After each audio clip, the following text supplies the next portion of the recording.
我是汪藏海，在我握着鬼玺走进青铜门后，我的记忆仿佛变成一片混沌。在醒来时，我却到了古铜精的古墓中。命中缺水的我在这里却遇见了一个穿着古怪、性子同伙一般的小疯子黎簇。道比海洛正文开始了，就在我睁开眼时，却看到我刚刚救下的那个带点疯劲的少年，紧握着一截铁器，眼里燃烧着愤怒和警戒，仿佛落入陷阱中的幼兽一般。我没有立刻动作，这时轻轻地叹了一口气，微微抬眸，嘴角微微勾起，带着洞悉一切的平静，声音低沉而带着一种不容置疑的磁性，直接穿透了紧张的空气。你叫黎簇，对吗？黎簇全身肌肉都绷紧了。完了，彻底完了！绝望像冰冷的藤蔓缠绕着黎簇的心，勒得他几乎窒息。且不说残运会是否设有足球项目，就算他去参加马拉松，也绝对跑不过眼前这个成了精的粽子。他艰难地抬起沉重的头颅，忽然发现，在那些灵光照妖镜的上方，竟然垂下一根球节的树枝，树干粗大，从墙壁另一边拱伸过来。不知这粽子会不会爬树？实在不行，等他扑过来时，便跳上树去。好在虽然头晕目眩，耳中阵阵嗡鸣，但腿脚尚能活动。正是危急关头，他强忍着视线的模糊，一边紧紧盯住那粽子，一边死死盯着头顶垂落的绳子和树枝。一丝微弱的念头顽强地盘踞在他脑海，也许爬到树根那里还能支撑住。他之前顺着水流一路冲来时，注意到不乏一些松动的石块或砖块，如果手边能有什么坚硬的东西，或许就能凿开那片墙壁。渐渐的，伊廖玛萨的轻微沙沙声刺激着他的神经，让他更加紧张。你怎么会知道我的名字？他们都这样叫你。我简略道，我没有说这个名字是那些蛇告诉我的，或者说之前不过是与那些蛇产生些许连接，在大量的信息流之中，这个名字就这样突兀地跳了出来。他们，黎簇非常疑惑，是吴邪还是吴邪要对付的他们？可这个人看上去疯疯癫癫，这究竟是一个试探，还是一个超出吴邪计划之外的变数？黎簇舔了舔干裂的嘴唇，那你呢？你是谁？藏海。我语气平和，却带着无形的压力。黎簇只感觉这个名字莫名的有些熟悉，又一时想不起来，只感觉心中一片躁郁，冷笑一声：恼我作甚？此地凶险莫测，你我皆是天涯沦落人。我向前倾身，动作自然而带着一种上位者的从容。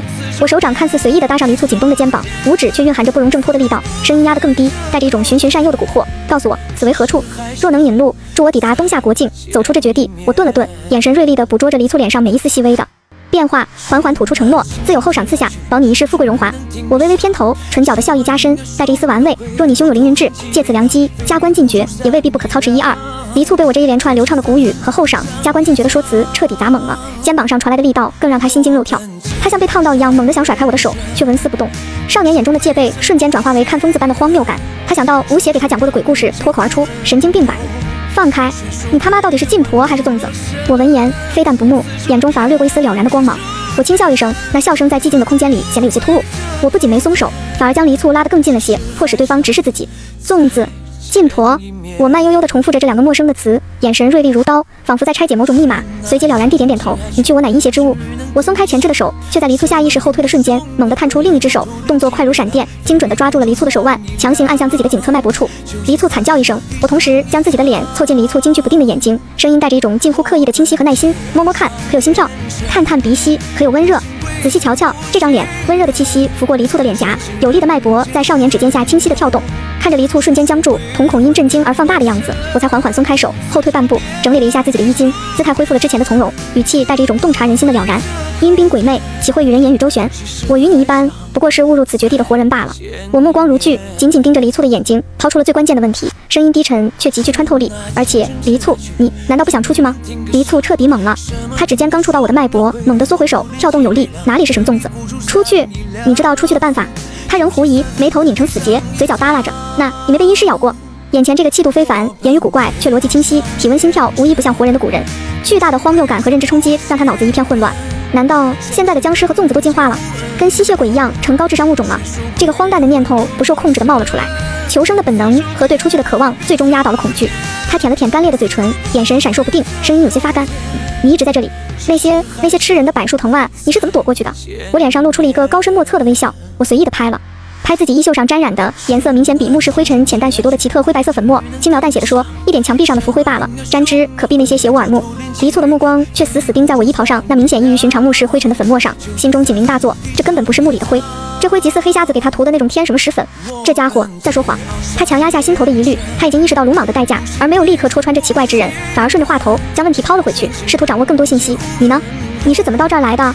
同时，他的手不动声色地悄悄摸向了腰后别着的鹰嘴铁钩和一个简易的迷你手电筒。已经没有武器了，这东西又起什么作用呢？你真能带我从这里出去？我摇头笑笑。这时候我才借着光线仔细观察着周围，这是一处墓室，他们刚才被水流冲刷过来，我心中掠过一丝异样。这地方看上去很熟悉，而观样式则与我以前经手修缮的极为相似，然工艺却极为粗糙。我略一侧身，抬手指向上方那片被巨大树干和球节藤蔓遮蔽的灵光穹顶，只是那双手却不由自主地颤抖。黎簇这才发现，眼前的粽子藏海脸色苍白的近乎透明，在那双平静如水的眉眼下，难掩一丝疲惫。这粽子受了伤，我破损的衣衫下，从我大腿以下的伤口中血迹隐隐渗出，声音带着一丝气音，却有种奇异的纯净感。出路就在上面，我动不了，你背着我爬出去。我尝试挪动伤腿，却因剧痛微微蹙眉，那模样看上去竟有些可怜和邪性。黎簇擦去头上的汗，看着这张俊美的不像凡人的脸，心中警铃却响得更厉害了。背他，这看似纯良无害的家伙，谁知道是不是披着美人皮的千年老粽子？失忆，穿越，谁知道是不是诓人的鬼话？他本能的后退半步，眼神锐利如鹰。你莫不是想借机爬上我背，吸我阳气，好彻底离开这鬼地方吧？我那双平静的眼眸望过来，带着恰到好处的困惑和无辜，仿佛被黎簇的恶意揣测深深伤到了。小哥，你疑心太重了。我若存心害你，方才井下便可动手，何必等到此时？我顿了顿，目光扫过周围宏伟却已被疯狂植物吞噬的巨石殿宇，以及那棵庞大的令人窒息的巨树，语气带上一丝自己也说不清的笃定和一丝不易察觉的迷茫。此地构造虽被后人修补的粗陋不堪，毁了格局，污了风水，但这骨架布局，我修长的手指无意识地划过身边冰冷的石壁，眼神有些放空。我似乎认得，只是记不清了。黎簇冷笑，手电光在我那张惨白的脸上晃了晃。就算是这样，我自己也能爬上去，为什么要带上你？你，他娘的，除了添堵还会什么？他心里的火蹭蹭往上冒，伴随着幽闭恐惧症的发作，在这鬼地方步步惊心，还得背个来历不明的粽子，简直是嫌命长。我那张艳丽似鬼的脸似乎抽动了一下，我指向头顶盘根错节的藤蔓管道，这处贯通整个墓穴，四通八达，岔路比蜘蛛网还密。就算你手足并用，你又怎能知道哪条路是正确？一步踏错，便是万劫不复的死路。难道你能？黎簇嗤之以鼻，心说你这粽子当自己是活体 GPS 不成？这几条破树藤是你镶好的吗？记得这么清楚？你去打听打听。我的声音带着一种古怪的、近乎倨傲的腔调。若论其他不甚擅长，这认路找到、风水看运之术，我还是略有擅长。当年我的话还没说完，黎簇就觉得一阵头晕目眩，不知是这粽子说话太费劲，还是这鬼地方空气越来越稀薄。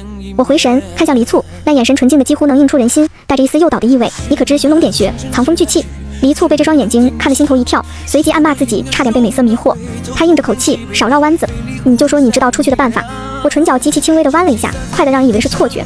办法或许就在那里。我指向巨树几条粗壮分叉如腐烂巨壁般深深插入石壁的方位，无数藤蔓和气生根如黑色瀑布垂落，在层层叠叠的纠缠深处，隐约可见一些被包裹得严严实实的人工雕凿石块轮廓，像一座被巨树活活吞噬的古老庙宇。那里正是人工挖凿的古铜筋部分，那个地方应是此间的支龙结穴所在。我的声音清越，带着一种奇异的韵律，我的神情仿佛在吟诵那次上古符咒一般。支龙结穴，黎簇对这个词完全陌生，只觉得这失忆的家伙说话越来越玄。我颔首，我的语气带着一种他自己也感到陌生的熟人。平地之龙，气血属阳，生气沉潜，不畏风吹。黎簇只感觉我的眼神似乎穿透了浓密的藤蔓，看到了更深层的东西。你他娘的绕了半天，说还不是往上爬吗？我顿了顿，我一时间想这小孩脏话也太多了，不知是哪个不足的蛮子，但还是耐着性子，同时也继续梳理着脑海中冒出的知识碎片，继续道：你看这地下空间开阔如野，看似生气散漫，非也。若遇天光，我抬头看了眼灵光弥漫的穹顶，穴情温和，故不闲旷，只贵乎有水横栏，以聚其气。此乃之龙与那山地之龙取用之法异也。黎簇听得云里雾里，半懂不懂，但有水横栏几个字让他下意识看向脚下湿滑的苔藓和球节树根，仿佛能感受到地底深处的水汽。我的声音清晰而平静，如同在陈述一个简单的事实：风水之法，得水为上，藏风次之。无论高山深谷，还是这平野之地，首要便是得水。高山之上，若无江河截流生气，也需有池沼止内气，最次也得进沟渠，穴位旁绝不能少了藏风气口。我指着一处树根下缓慢渗出的水痕，我再次指向那藤蔓深处的庙宇。而这平野之地虽无山藏风，但只要得此水横栏，生气便不会散逸。我的目光看向庙宇下方盘踞的比周围更显湿润粗壮的主根，根深之处必有水脉。那庙宇所居之位，便是此地生气汇聚之穴，也是这混乱地宫中唯一可能通向外界或核心的稳固节点。气乘风则散，借水则止，那水脉便是借，止住了生气，形成了穴，攀上去或是生路。最后一句，我的语气带着一丝自己也未察觉的笃定和一丝对未知的探寻。我的话语结合他那张极具欺骗性的纯良面容，眼前这株根系庞杂湿气弥漫的巨树，反常生长的灵光树叶，以及藤蔓深处若隐若现的庙宇，构成了一种奇异的说服力。黎簇心中仍在警惕的尖叫，这一番半古半白的论调让他迷惑，但我指出的路径和目标清晰明了，成了绝望中唯一的抓手。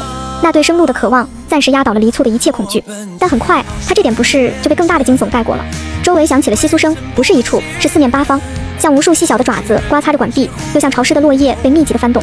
紧接着，一种低沉黏腻，如同巨大青蛙在泥潭里鼓噪的咕呱咕呱声，毫无规律的此起彼伏，仿佛从管道的每一个缝隙、每一片阴影里渗透出来，听得人头皮发麻，心头发慌。